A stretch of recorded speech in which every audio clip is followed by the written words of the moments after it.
तो इस क्लास से हम स्टार्ट करने वाले हैं इलेक्ट्रिक चार्जेस एंड फील्ड का लेक्चर, है ना। तो हेडिंग डाल लेते हैं, इलेक्ट्रिक चार्जेस एंड फील्ड। ठीक है। इलेक्ट्रिक चार्जेस एंड फील्ड में पढ़ते समय हमने पिछली क्लास में ये देखा था कि अगर हम समझते हैं हमारे पास जैसे एक चार्ज है, एक पॉजिटिव चार्ज के चलते एक पी पॉइंट पे, है ना, एक पी पॉइंट पे आर डिस्टेंस पे इलेक्ट्रिक फील्ड क्या होगी, ये हमने सीखा था, है ना। तो इसको समझते हैं थोड़ा सा कलर चेंज करते हुए, है ना। तो इलेक्ट्रिक फील्ड जो होगी पी पॉइंट पे, वो क्या होगी, के क्यू बाय आर स्क्वायर। ये इलेक्ट्रिक फील्ड का एक्सप्रेशन होता था, है ना, एक क्यू चार्ज के चलते। बट हमने एक ग्राफ भी देखे थे, तो अभी हमें क्या करना है, ग्राफ के बारे में समझना है। हमने क्या देखा था कि भाई देखो, मैंने बोला था कि अगर इलेक्ट्रिक फील्ड जो है वो डायरेक्टली प्रोपोर्शनल है या इन्वर्सली प्रोपोर्शनल है आर स्क्वायर के, तो ग्राफ कैसा बनता था इलेक्ट्रिक फील्ड का, याद है आपको कुछ? तो ग्राफ कुछ ऐसा बनता था, है ना, ग्राफ ऐसा बनता था। बट अगर हम डिफरेंट डिफरेंट चार्जेस के लिए ग्राफ बनाएं तो ग्राफ कैसा बनेगा, हमें ये देखना है ना। तो इस चीज़ को समझते हैं। सबसे पहले मान लेते हैं मैंने एक लाइन ड्रॉ की, ठीक है। एक काम करते हैं, सिमिलर लाइन ड्रॉ करता हूँ।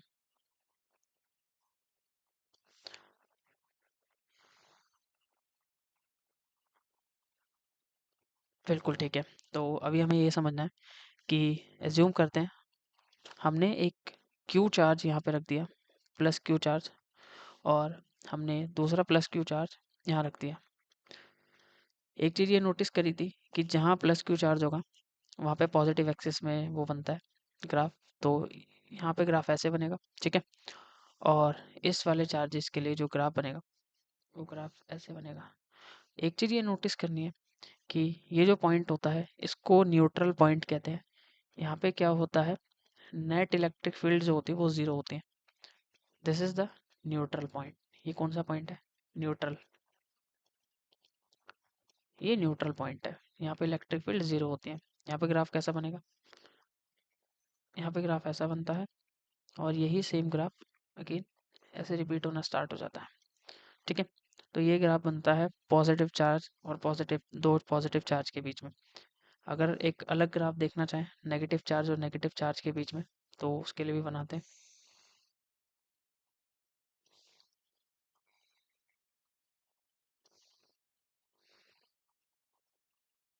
ठीक है। तो हमें क्या करना है, नेगेटिव चार्ज के लिए ग्राफ बनाना है। लेट्स एज्यूम हमारे पास एक नेगेटिव चार्ज यहाँ पड़ा हुआ है, एक नेगेटिव चार्ज यहाँ पर है ना। तो नेगेटिव चार्ज के चलते इस वाली एक्सिस में ग्राफ बनता है, ये मैंने सिखाया था आपको, है ना। और इसके लिए यहाँ ग्राफ बनेगा बेसिकली, है ना। और नेगेटिव चार्ज के लिए ग्राफ हो जाता है अपोजिट। तो ये इलेक्ट्रिक फील्ड का एक न्यूट्रल पॉइंट है जहाँ पे नेट इलेक्ट्रिक फील्ड कितनी होगी, ज़ीरो होगी, ठीक है। ये न्यूट्रल पॉइंट है। तो यहाँ पे ग्राफ कैसा बनेगा, ऐसा। और ये एक सेम ग्राफ ऐसे रिपीट हो जाएगा। तो ये ग्राफ था दो नेगेटिव चार्ज के लिए, है ना। हमें आगे क्या समझना है कि अगर एक नेगेटिव चार्ज आ जाए और एक पॉजिटिव चार्ज आ जाए तो ग्राफ कैसा बनेगा। तो इस सिस्टम को देखते हैं। मैं एक लाइन ड्रॉ करता हूँ, एंड देन इस वाली लाइन पे मैं एक नेगेटिव चार्ज रखूँगा, देन इस वाली लाइन पे मैं एक पॉजिटिव चार्ज रखूँगा। करना क्या है, इसको लाइन को थोड़ा सा ठीक कर लेते हैं, ठीक है। तो करना कुछ ऐसे है कि मैंने क्या करा, यहाँ पे एक नेगेटिव चार्ज रख दिया और यहाँ पे एक पॉजिटिव चार्ज रख दिया, ठीक है। तो होता क्या है, यहाँ पे जो ग्राफ बनेगा वो ऐसा बनेगा, और इधर ग्राफ बनेगा, ठीक है। और यहाँ पे ग्राफ बीच में बनता है कुछ इस तरीके का, ठीक है। तो ये एक नेगेटिव और एक पॉजिटिव चार्ज के चलते जो ग्राफ था वो कुछ ऐसे बनता है। अभी हमने तीनों ग्राफ देख लिए, है ना। अभी हमें एक चीज़ ये देखनी है कि एरिया वेक्टर क्या होता है, ठीक है। अभी सबसे पहले हमें ये चीज़ समझनी है कि एरिया वेक्टर क्या होता है। तो एरिया वेक्टर की हेडिंग डालते हैं, एरिया वेक्टर क्या होता है ना। बात समझनी है, ठीक है। एरिया वेक्टर से ये समझ आ रहा है, it is a vector quantity, ठीक है। एक चीज़ तो ये समझ आ रही है, area is a vector quantity. तो इसको थोड़ा सा ठीक कर लेते हैं। क्या कहता है ये, area is a vector quantity. Area एक वेक्टर क्वांटिटी है और हमेशा ध्यान रखना एरिया जो होता है वो हमेशा क्रॉस प्रोडक्ट को फॉलो करेगा। Always always follow always follow cross product. Area vector हमेशा क्रॉस प्रोडक्ट को फॉलो करेगा। ठीक है, इतनी बात समझ आती है। जैसे एक चीज समझते हैं, मैंने बोला एरिया वेक्टर दो तरीके से समझना। Area vector for 2D surface, for 3D surface. एक चीज समझते हैं, जैसे हमारे पास एरिया वेक्टर है, एरिया वेक्टर। ठीक है, एरिया वेक्टर को दो चीज़ों के लिए समझना है। एरिया वेक्टर किसके लिए? फॉर 2D फिगर के लिए और एक 3D फिगर के लिए, है ना। देखो, तो 2D फिगर में क्या होता है? 2D फिगर में एरिया वेक्टर हमेशा हमेशा या तो आउटवर्ड होगा, या तो आउटवर्ड होगा या फिर इनवर्ड होगा, या तो आउटवर्ड होगा या फिर इनवर्ड होगा, है ना। तो 3D फिगर के लिए जो एरिया वेक्टर होता है वो ऑलवेज आउटवर्ड होता है, इनवर्ड नहीं होता, ऑलवेज आउटवर्ड। 3D फिगर के लिए हमेशा एरिया वेक्टर ऑलवेज आउटवर्ड रहता है। तो ये थी एरिया वेक्टर की बात। अब बेसिकली हमें एरिया वेक्टर को समझना है। जैसे एक चीज़ समझो, मैं एक फिगर बनाता हूँ एग्जाम्पल के लिए। मुझे क्या करना है, जैसे मान लेते हैं, और एक चीज़ समझनी है, जैसे मैं एक लाइन ड्रॉ करता हूँ। ठीक है, ठीक है। और आई थिंक ये लाइन थोड़ी सी टेढ़ी है, इस लाइन को थोड़ा सा सीधा करके बनाते हैं। ठीक है, मान लेते हैं ये एक स्क्वायर या फिर रेक्टेंगल टाइप है। ठीक है, रेक्टेंगल मान लेते हैं। तो इसकी ये वाली साइड है, ये बी है, और ये क्या है, ये ए है। ठीक है, तो अभी एक चीज़ ये समझनी है कि मुझे इसका एरिया निकालना, तो मैं क्या करूँगा? तो सीधी सी बात है, एरिया निकालने के लिए मैं सबसे पहले एक ही चीज़ करूँगा कि भाई एरिया बराबर ए क्रॉस बी, है ना। एरिया ऐसे ही आता है। ठीक है, अब ये एरिया दो तरीके से होगा। मतलब हमारे एरिया के आंसर दो तरीके से आ रहे होंगे। कैसे? देखो, मैंने कहा एरिया एक वेक्टर क्वांटिटी है, तो इसका तो मैग्नीट्यूड तो ये हो गया एरिया का, है ना, मैग्नीट्यूड हो गया। अब हमें एक चीज़ समझनी कि डायरेक्शन क्या होगी। तो डायरेक्शन को डिफाइन करना है। डायरेक्शन को डिफाइन करने के लिए क्या करेंगे?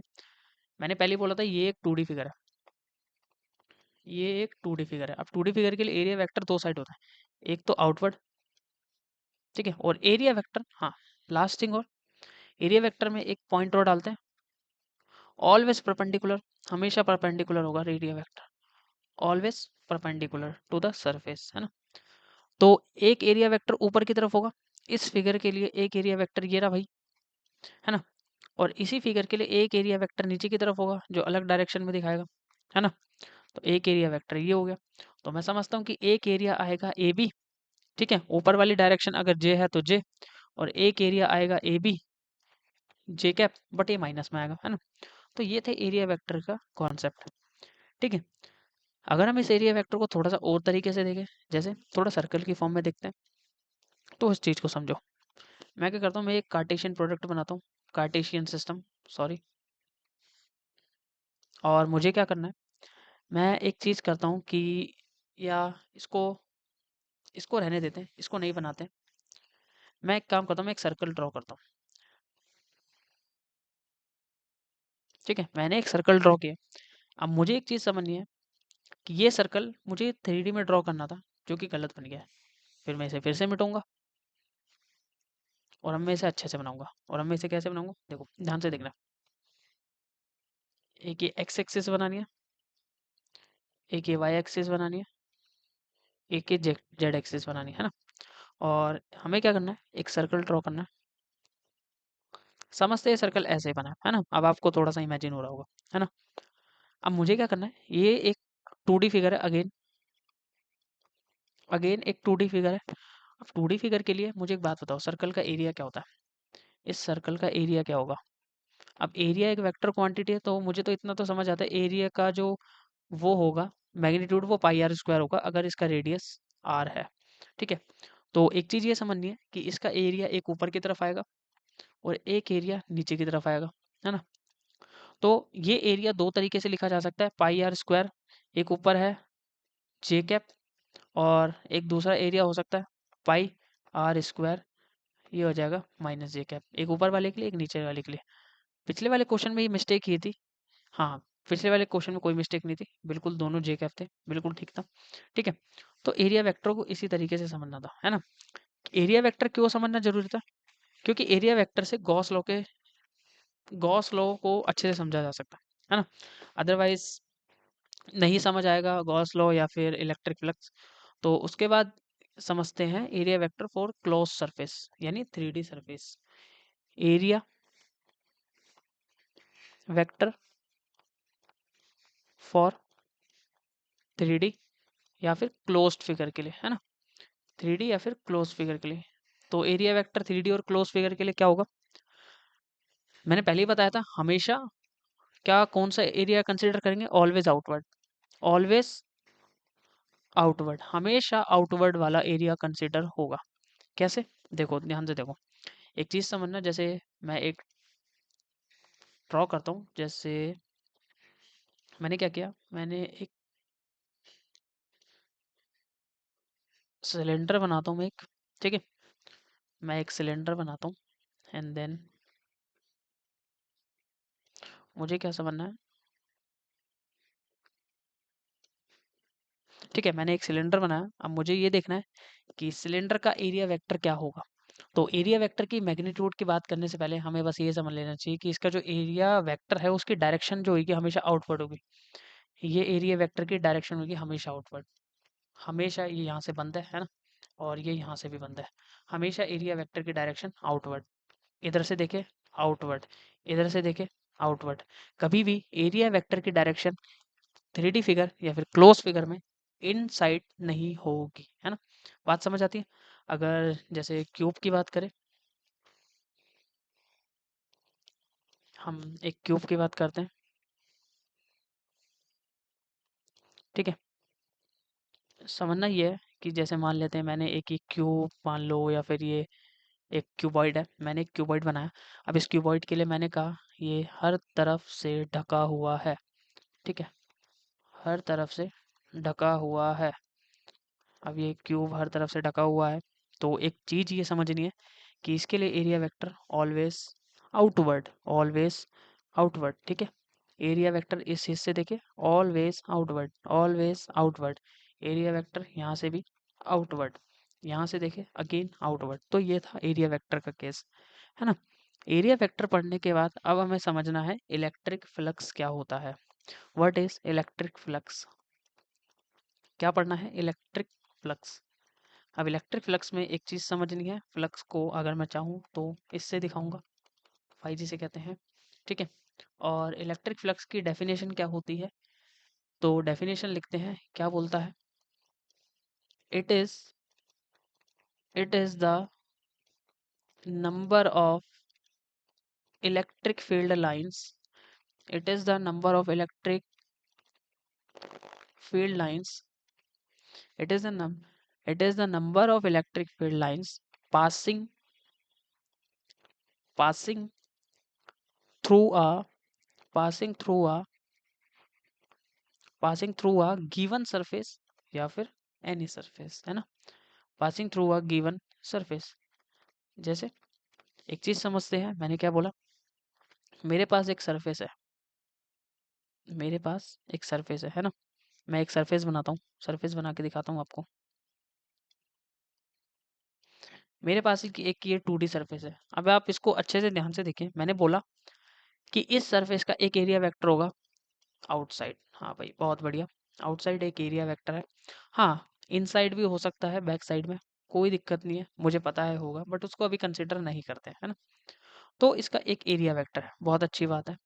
अब एक चीज ये समझनी है, मैंने बोला इलेक्ट्रिक फील्ड लाइंस, देखो ये एक सरफेस है, ये एक सरफेस है, इस सरफेस से जितनी भी इलेक्ट्रिक फील्ड लाइंस पास होगी उसको फ्लक्स कहते हैं। जैसे मान लेते हैं ये एक इलेक्ट्रिक फील्ड लाइंस पास हो रही है, ये एक इलेक्ट्रिक फील्ड लाइंस पास हो रही है, ये एक इलेक्ट्रिक फील्ड लाइंस पास हो रही है, ये एक इलेक्ट्रिक फील्ड लाइन, मतलब एक दो तीन चार पांच इलेक्ट्रिक फील्ड लाइंस पास हो रही है।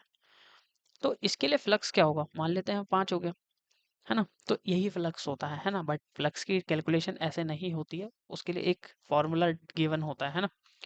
तो इलेक्ट्रिक फ्लक्स क्या है? Number of electric field lines passing through the close curve. ठीक है, तो डायग्राम को देखते हुए अब हम एक फॉर्मूले को कंसिडर करते हैं। जैसे क्या, माना ये हमारा एक डायग्राम है,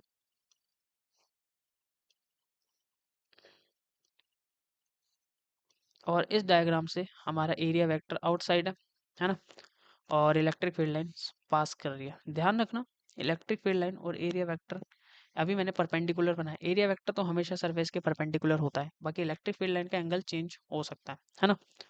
तो फॉर्मूला क्या होगा? अगर मैं फाई का फॉर्मूला जानने की कोशिश करूं, इलेक्ट्रिक फ्लक्स, तो फॉर्मूला आएगा ई डॉट ए। ये एक डॉट प्रोडक्ट होता है, तो ई डॉट ए एक फॉर्मूला ये हो सकता है। अगर हम डॉट हटाते हैं तो क्या होगा? अगर मैं डॉट हटाऊंगा तो कुछ नहीं होगा, ई ए कॉस थीटा हो जाएगा। ठीक है, और अगर ये ई ए कॉस थीटा आता है तो ये तो मैग्नीट्यूड के फॉर्म में लिखा है अभी हमने। ठीक है, तो थीटा क्या है यहाँ पे? ठीक है, हमें थीटा को समझना है। थीटा क्या है? एंगल है किसके बीच का? Angle between electric field and area vector. Angle between electric field and area vector के बीच का एंगल है ना। बात समझ आती है? देन एक और फॉर्मूला हो सकता है फ्लक्स का। फ्लक्स का एक और फॉर्मूला होगा integration of E dot D A.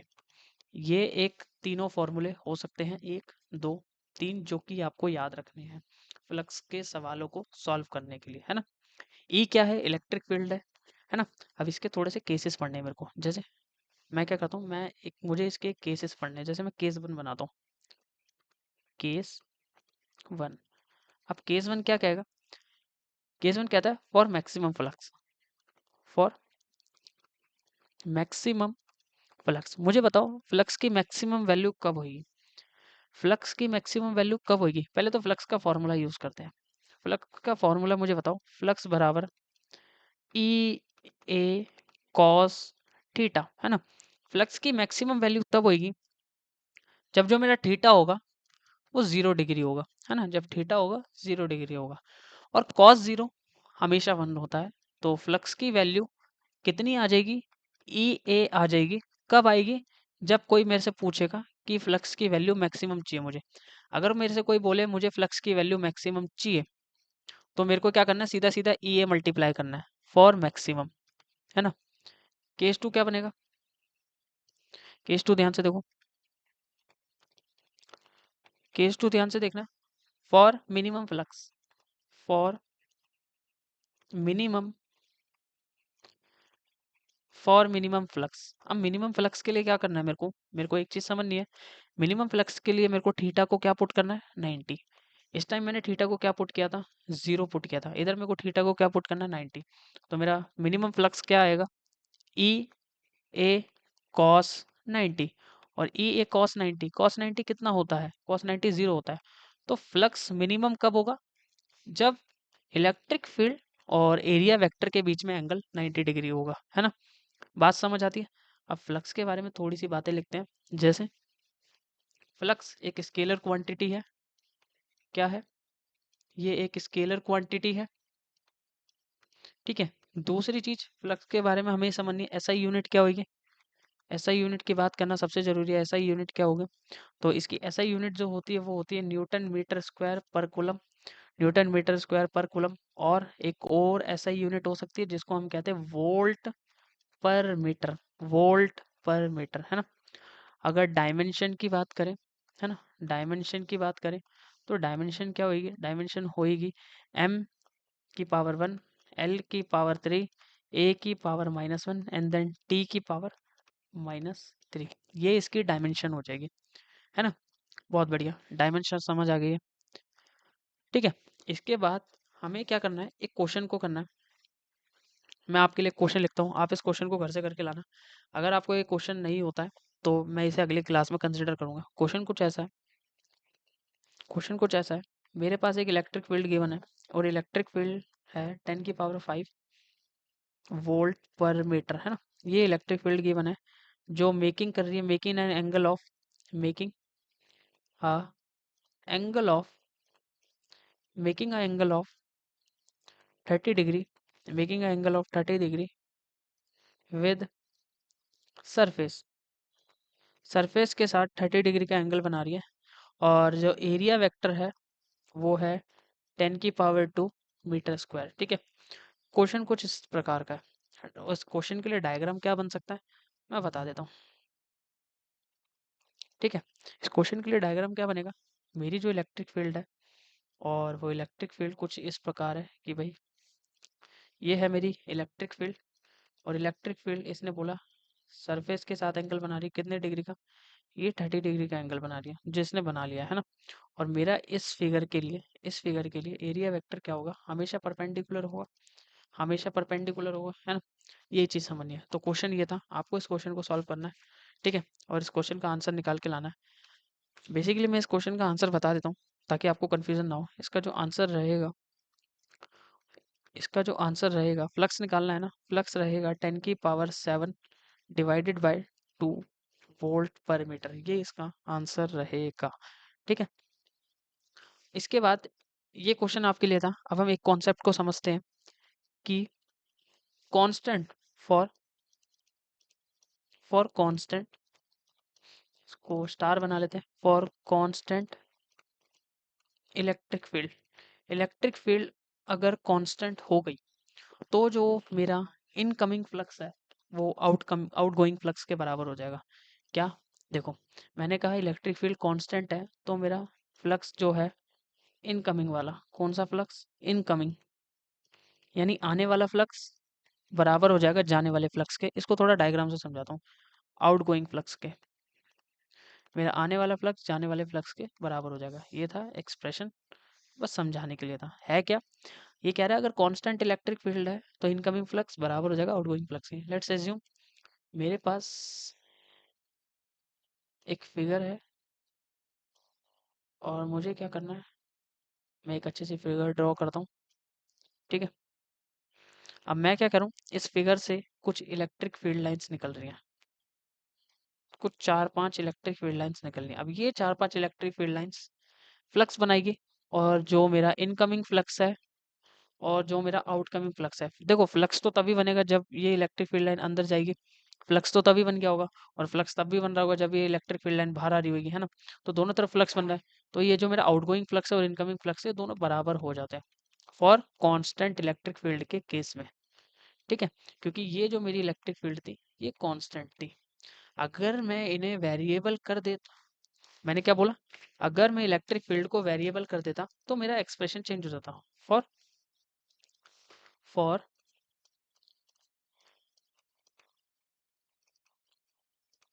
For variable electric field. ठीक है, वेरिएबल इलेक्ट्रिक फील्ड की बात करते हैं।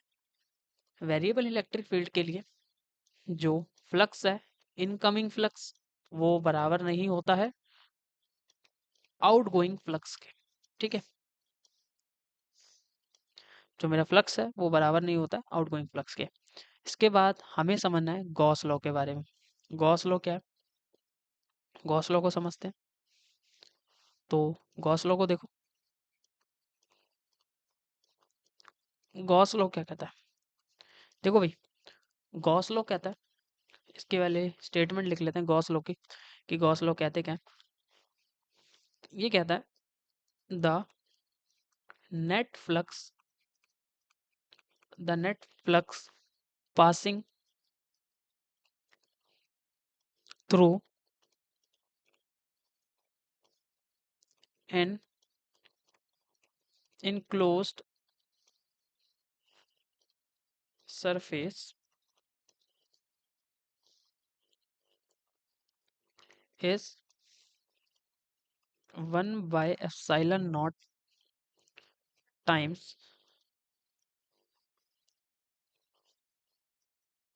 of the net charge inside।